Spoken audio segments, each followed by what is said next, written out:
They say the old New York library is abandoned at night, but some who enter never leave the same. I thought it was just a story until I stayed late. I never thought a library could feel alive. Until that night. The building itself seemed to breathe. The musty smell of old paper thickened the air. I had stayed late, working on a research paper, when I first heard it soft thud, a book falling from the top shelf. I froze. There was no one around. I walked over, and as I reached for it, another book tumbled down, this time from the other end of the aisle. My heart started racing. Distant whisper. I thought it was the wind, but the windows were all closed. Hours passed, and the library grew colder, almost unnaturally so.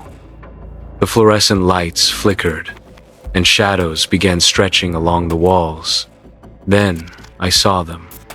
Faces, pale, distorted, pressed into the dark corners between the stacks. At first, I convinced myself it was my imagination, a trick of the dim light. But when I moved closer, they didn't vanish. They stared, following me silently. I could feel their eyes burning into my back. Floor creaks. I tried leaving, but every time I reached the front door, another book fell at my feet. Not just books, sometimes it was journals, sometimes old ledgers, all slamming to the ground like a warning. I whispered to myself, it's just an old building, old plumbing, old shelves. But the whispers that answered me weren't mine. They came from the shadows themselves. Whispered voices. I felt a cold hand graze my shoulder. I spun around. Nothing. Just shadows.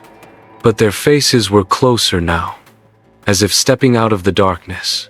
I ran down the aisles, heart hammering, but the library seemed endless, twisting like a maze. Every corner held a new face, some with hollow eyes, some with mouths opening in silent screams. I tried calling for help, but my voice barely made a sound, heartbeat thumping. I tripped over a fallen book, and the air went still, too still, like the library was holding its breath. Then I realized the faces weren't just watching me. They were waiting for me to leave or to join them. Hours or maybe minutes passed. I don't know how long I ran. Finally, I found a reading nook and hid under a table, clutching my notebook. That's when I saw it. A book lying open on the floor, pages flipping by themselves, stopping on a page with a sketch of a face. My face. My exact face. I tried screaming, but only a faint whisper escaped my lips. Distant echo. The shadows gathered closer, the faces pressing against the shelves like smoke. Then, the lights went out completely. Total darkness.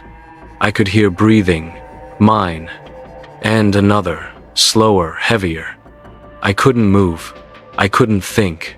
And then, the library spoke. A voice soft and hollow. Finally, when I woke up, the sun was up, and the library was silent. Ordinary. Books neatly on shelves, dust undisturbed. I ran out, never looking back. But I still see them sometimes, in the corner of my room, in reflections, in old library windows, watching, waiting. I know one day the library will call me back, and I won't be able to say no.